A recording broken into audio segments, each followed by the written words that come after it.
Gomez-Bassac, pas simple l'exercice auquel va se livrer Agnès Buzyn tout à Non, mais l'heure. c'est un exercice plutôt simple parce qu'en effet, les politiques doivent rendre des comptes et tous. Et d'ailleurs, il n'y a pas qu'elle qui sera auditionnée puisque tous les anciens ministres le seront également. Ministre de la Santé. Il va falloir en effet en tirer les leçons. Donc bon, il faut être prudent également parce que bon là, c'était un problème de masques. Il y a quelques années, c'était trop de vaccins qui avaient été commandés. Donc on voit bien aussi qu'il est difficile de faire face à des situations sanitaires quand même exceptionnelles qu'on ne pouvait pas prévoir. Et puis où le politique et le scientifique est un peu mêlé et où les consignes changent au fur et à mesure. Donc c'est difficile, mais encore une fois, je trouve ça normal. Et puis ce qui compte aussi, c'est ce que nous ferons de tout ce qui va être dit demain et quelles mesures seront prises demain si jamais on doit revivre un tel épisode. Non, puis elle n'a pas diminué non plus les commandes de masques. Donc elle n'est pas... en effet, de prévoir qu'il en fallait davantage, c'était quand même difficile à l'époque. Il faut se remettre dans le contexte. Il y avait aussi tous ces masques qui étaient stockés, périmés, etc., dont certains ont été sauvés. Beaucoup de pays européens n'avaient pas de masques. Voilà, c'est ce que je souhaite te dire. Il faut replacer dans le contexte général. Il n'y avait pas eu une diminution des stocks du fait de la majorité. Dans la loi, enfin, nous sommes quand même au Parlement, c'est aussi à nous de modifier la loi et d'influer sur la loi si elle ne nous convient pas. Donc, c'est pas lui qui est en prise directe avec la loi.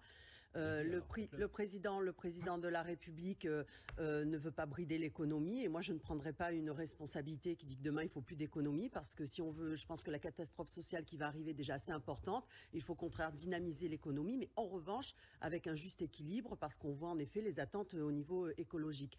Les résultats des municipales en sont l'expression, pas seulement par le mouvement écologiste, mais également par des personnes qui ont été élues, sans étiquette, sans parti, sans rien. Moi je les sur mon territoire, à Signes notamment. J'ai une personne qui est présidente d'une association qui a été élue parce qu'on en a marre des décharges illégales, parce qu'on en a marre des décharges sauvages, parce qu'il y a des usines d'enrobés de partout, parce qu'il y a la LGV qui va venir détruire notre territoire. Donc moi je peux l'entendre et c'est ce que je fais au quotidien. J'ai pas attendu les municipales. Depuis 3 ans, j'ai participé à la fermeture d'une décharge illégale qui avait 33 ans d'existence. J'ai pas attendu les municipales pour cela et je ne me suis présentée à rien du tout. Donc voilà, je pense qu'il y a une réelle volonté sur le territoire, une volonté locale de faire attention au patrimoine qui nous entoure. J'aimerais 46 mesures sur 149, je ne pense pas que ce soit consensuel. Le fait qu'il ne les commande pas, je pense au contraire que c'est une bonne chose parce qu'il montre que justement il va écouter ces mesures qui ont été proposées et puis essayer de les mettre en place et dire qu'à la suite du grand débat il n'y a rien eu. Je suis désolée, si là en ce moment on avance sur le climat, c'est justement parce qu'il y a eu le grand débat. Si on a proposé des retraites minimales à 1 000 euros, c'est bien parce qu'il y a eu le grand débat, etc., etc. Alors, c'est facile de créer un climat anxiogène, c'est facile de dire à tout le monde, mais non, c'est que du blabla, etc. Mais regardez aussi les mesures. Maintenant qu'il y a eu du retard, notamment au niveau des mesures institutionnelles par rapport au Covid, etc., vous le savez très bien que l'agenda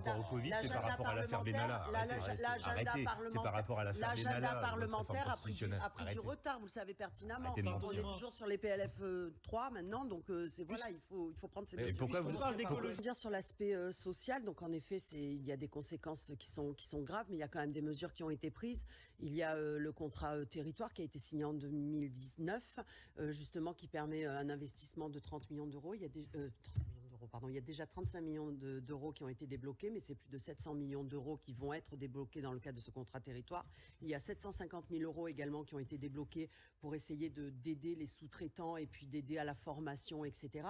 Et EDF a quand même pris ses responsabilités puisqu'il y a des emplois qui sont proposés aux personnes et puis si elles veulent se déplacer, pas se déplacer, il y a des formations qui sont faites. Donc ne critiquons pas tout. Donc au contraire, je trouve qu'il y a eu même au niveau de l'État, certes, mais de la région, etc., vraiment une prise en charge quand même assez importante justement pour éviter une catastrophe sociale sur ce secteur. Manuel. Moi, juste pour rebondir, moi je suis ravie que ce soit retenu parce que ça va dans la continuité d'Action Cœur de Ville. Moi, sur Brignoles, dans le centre-Var, on en a bénéficié. Ça redynamise le centre-ville, ça permet, donc je parle d'Action Cœur de Ville, ça redynamise le centre-ville. Le fait que le centre-ville soit plus accueillant, mais les petits commerçants arrivent à mieux vivre parce qu'il y a plus de passages.